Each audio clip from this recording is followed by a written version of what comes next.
السلام علیکم ورحمۃ اللہ وبرکاتہ۔ دوستو 22 میں پارے کی چند منتخب آیات اور اہم مضامین آپ کے سامنے رکھے جا رہے ہیں۔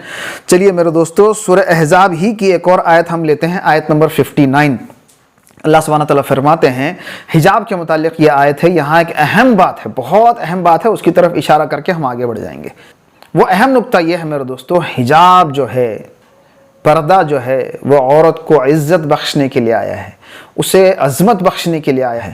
اللہ سبحانہ تعالیٰ نے یہاں اس کی حکمت بیان کی ہے، اسی حکمت کی طرف اشارہ کر کے ہم آگے بڑھ جائیں گے۔ دیکھیے آیت نمبر 59 میں اللہ سبحانہ تعالیٰ کہتے ہیں، یا ایھا النبی قل لازواجک وبناتک ونساء المؤمنین یدنین علیہن من جلابہن ذلک ادنی ان یعرفن فلا یؤذین۔ دیکھیے اللہ سبحانہ تعالیٰ یہاں آخر میں جو میں نے جملہ پڑھا ہے، ذالک ادنی ان یعرفن فلا یؤذین، اللہ سبحانہ تعالیٰ نے حجاب کا حکم دیا کہ اپنے جسموں پر جو ہے چادر اوڑھ لو اور اپنی عصمت کی جو ہے پردہ پوشی کرو۔ یہ سب حکم دینے کے بعد اللہ سبحانہ تعالیٰ نے اس کی حکمت بیان فرمائی کہ ذالک ادنی ان یعرفن فلا یؤذین، یہ قریب ہے اس بات کے کہ معاشرے میں آپ کا شمار جو ہے باوقار اور باعزت خواتین میں ہو، اور اس کا سبب اور یہ ذریعہ ہے کہ کوئی آپ کو نہ چھیڑے یا کوئی ضرر نہ پہنچائے۔ ذالک ادنی ان یعرفن، یہ قریب ہے اس بات کے کہ آپ بہت معزز اور آنریبل، رسپیکٹڈ کے طور پر ریکگنائز ہوں، ولا یؤذین، تاکہ کوئی آپ کو چھیڑے نہیں، کوئی آپ کو تکلیف نہ دے، کوئی آپ کو ضرر نہ پہنچائے۔ یہ ہے وہ حکمت میرے دوستو۔ امت مسلمہ کی ماؤں، بہنوں، بیٹیوں سے یہ گزارش ہے کہ اس جملے پر جو ہے بار بار ہم غور کریں، تبھی ہمیں یہ سمجھ میں آئے گا کہ حجاب کی حکمت کیا ہے، اللہ سبحانہ تعالیٰ اس کا حکم کیوں دیتے ہیں۔ اللہ سبحانہ تعالیٰ اس حکمت کو سمجھنے کی توفیق عطا فرمائے، اور ہمارے اندر شاعر اللہ سبحانہ تعالیٰ کے احکامات کے متعلق عظمت اور وقار اور محبت پیدا کرے، تاکہ ہم پوری دل جوئی کے ساتھ اس پر عمل کریں، زبردستی عمل نہ کریں، بلکہ پوری دل جوئی اور شرح صدر کے ساتھ ہم اس پر عمل کریں میرے دوستو۔ چلیے آگے بڑھتے ہیں، بہت اہم آیت ہے، دیکھیے آیت نمبر 69، بہت اہم اس وقت کے حالات کے متعلق ہے۔ یا ایھا الذین آمنوا لا تکونوا کالذین آذوا موسیٰ فبرأہ اللہ۔ کیا کہ اللہ سبحانہ تعالیٰ نے موسیٰ علیہ السلام کو بری کر دیا، اے لوگوں جو ایمان لائے ان لوگوں کی طرح نہ ہونا جنہوں نے موسیٰ علیہ السلام پر الزامات لگائے، ان کے جسم میں نقص نکالے، ان کے خلاف غلط پروپیگنڈے کیے کہ یہ تو ایسے ہیں، یہ تو ویسے ہیں۔ اللہ نے اس پروپیگنڈا سے ان کو بری کیا، اس نکتہ چینی سے اللہ سبحانہ تعالیٰ نے ان کو بری کیا۔ میرے دوستو یہاں رک کر ایک بات کو سمجھیے، اللہ سبحانہ تعالیٰ قرآن کریم میں غلط پروپیگنڈوں کا جواب دیتے ہیں، الزامات کا، نکتہ چینیوں کا جواب دیتے ہیں، اور قرآن میں صرف یہ موسیٰ علیہ السلام کا معاملہ نہیں ہے میرے دوستو۔ حضرت عائشہ صدیقہ رضی اللہ تعالیٰ عنہ کے اوپر الزام لگا، اللہ سبحانہ تعالیٰ نے اس کی برات جو ہے سورۃ النور میں نازل فرمائی۔ اللہ کے رسول صلی اللہ علیہ وسلم پر موقع پر الگ طرح سے الزامات لگائے، کبھی کہا گیا شاعر، کبھی کہا گیا مجنون، کبھی کہا گیا ساحر، معاذ اللہ، لیکن اللہ سبحانہ تعالیٰ نے ہر الزام کا جواب دیا۔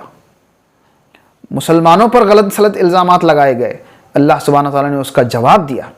سورہ بقرہ کی آیت یسألونک عن الشہر الحرام قتال فیہ، وہاں پر بھی مسلمانوں پر الزام لگایا گیا، اللہ نے اس کا جواب دیا۔ اس طرح سے آپ قرآن کو دیکھیں گے میرے دوستو، بھرا ہوا ہے غلط پروپیگنڈوں کا اور الزامات کا، اللہ سبحانہ تعالیٰ نے جا بجا جواب دیا ہے میرے دوستو۔ لیکن آج ہمارا حال کیا ہے؟ وہ قوم جو قرآن پڑھتی ہے، وہ جو اس کتاب کو اللہ کا کلام مانتی ہے اور اس کو دنیا اور آخرت کی کامیابی کی کنجی مانتی ہے اور اس کو رہنمائی مانتی ہے بہترین، اس کا عالم آج یہ ہے کہ ہمارے دین پر، ہماری شریعت پر، اور خاص کر رسول اللہ صلی اللہ علیہ وسلم کے ذات مقدسہ و مطہرہ پر، صحابیات پر، ماں عائشہ صدیقہ رضی اللہ تعالیٰ عنہ پر، اور ہمارے دین پر اور خود ہماری قوم پر صبح شام الزامات لگائے جاتے ہیں، لیکن ہم کبھی ان کا جواب دینا ضروری نہیں سمجھتے میرے دوستو۔ اگر یہ کام ضروری نہیں ہوتا تو اللہ سبحانہ تعالیٰ اس طرح کے الزامات اور غلط پروپیگنڈا کا جواب اس کلام الہی میں نہیں دیتا میرے دوستو، کیونکہ جب اس طرح کے الزامات کو یوں ہی ان آنسرڈ، جواب دیے بغیر چھوڑ دیا جاتا ہے، تو لوگوں کے ذہنوں میں وہ بات سیٹل ہو جاتی ہے اور لوگ اسی کو حقیقت ماننا شروع کرتے ہیں۔ آپ دیکھیں میرے دوستو، جہاں بھی کوئی غلط الزام اٹھایا گیا، جہاں حتیٰ کہ اللہ کے رسول صلی اللہ علیہ وسلم صحابہ کرام رضوان اللہ تعالیٰ علیہم اجمعین میں سے چند منتخب صحابہ کو یہ کہتے تھے، حسان بن ثابت رضی اللہ تعالیٰ عنہ کو اور صحابہ کو یہ کہتے تھے کہ ممبر پر چڑھو اور مشرکین مکہ کے اشعار کا جواب دو، جو انہوں نے الزامات لگائے ان کا جواب دو۔ تو سوچئے میرے دوستو، اس دور میں اشعار جو ہوتے تھے وہ پروپیگنڈا کا سب سے بڑا ذریعہ ہوا کرتے تھے، اور اس میں الزامات لگائے جاتے تھے، اور ان تمام الزامات کا جواب دینے کا اہتمام اللہ کے رسول صلی اللہ علیہ وسلم نے خود بھی کیا، قرآن نے بھی کیا، یعنی اللہ سبحانہ تعالیٰ نے کیا، اور خود اللہ کے رسول صلی اللہ علیہ وسلم نے کیا، اور صحابہ اللہ کے رسول صلی اللہ علیہ وسلم کے حکم پر وہ عمل کر رہے تھے۔ یعنی یہ اللہ کی سنت ہے، اللہ کے رسول صلی اللہ علیہ وسلم کی سنت ہے، اور صحابہ کی بھی سنت ہے، لیکن ہم نے اس عظیم سنت کو چھوڑ دیا، جس کی وجہ سے آج ہمارا حال، خاص کر ہماری جو لنچنگز ہو رہی ہیں، اور جہاں تہاں ہمیں نفرت کی نظر سے دیکھا جا رہا ہے، ہمارے نسل کشی کے جو منصوبے ہو رہے ہیں، افسوس کے ساتھ یہ کہنا پڑتا ہے دینی طبقے نے اس طرح کے احکامات اور اس طرح کے اسباق کو بھلا دیا۔ جب قرآن پڑھنے والے ہی ان اسباق کو یاد نہیں رکھیں گے تو ان سے کیا شکایت کیجئے جو قرآن نہیں پڑھتے؟ عام لوگوں کا تو کیا ہی کہنا۔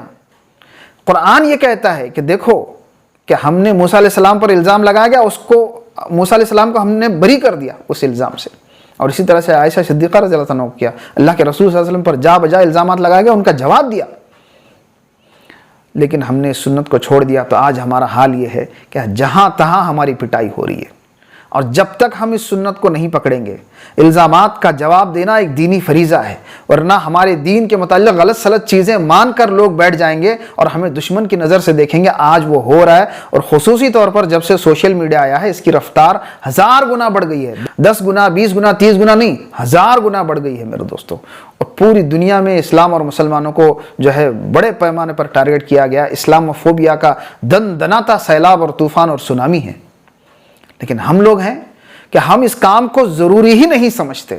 اسی کی وجہ سے میرے دوستو عالم یہ ہے، خطرات اس قدر بڑھ چکے ہیں کہ پتہ نہیں خاص کر اس ملک کے مسلمانوں کے ساتھ کیا ہوگا۔ ہم یہاں اس موقع پر اتنا ہی اس معاملے میں بول سکتے ہیں۔ اللہ سبحانہ تعالیٰ ان باتوں کو سمجھنے کی توفیق عطا فرمائے۔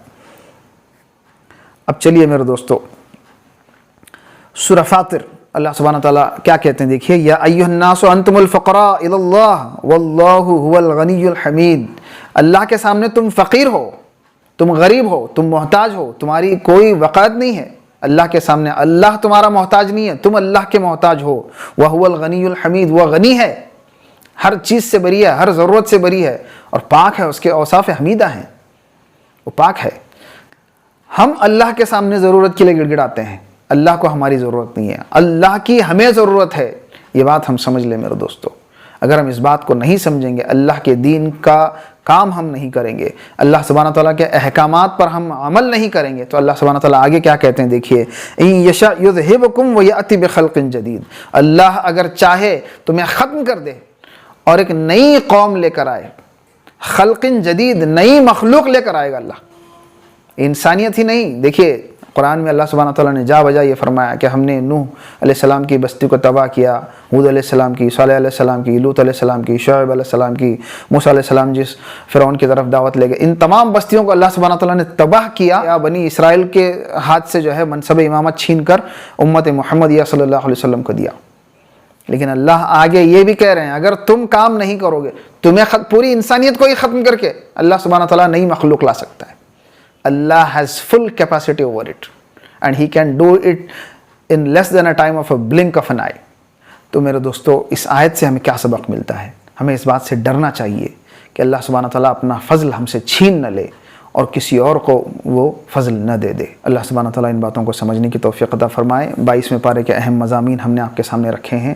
کل ملتے ہیں انشاءاللہ اگلے ایپیسوڈ میں۔ گر چاہتے ہو کہ ہو بہتر تمہارا رمضان، تھام لو مضبوطی سے قرآن، تھام لو مضبوطی سے قرآن۔ ملتے ہیں اگلے ایپیسوڈ میں، تب تک کے لیے السلام علیکم ورحمۃ اللہ وبرکاتہ۔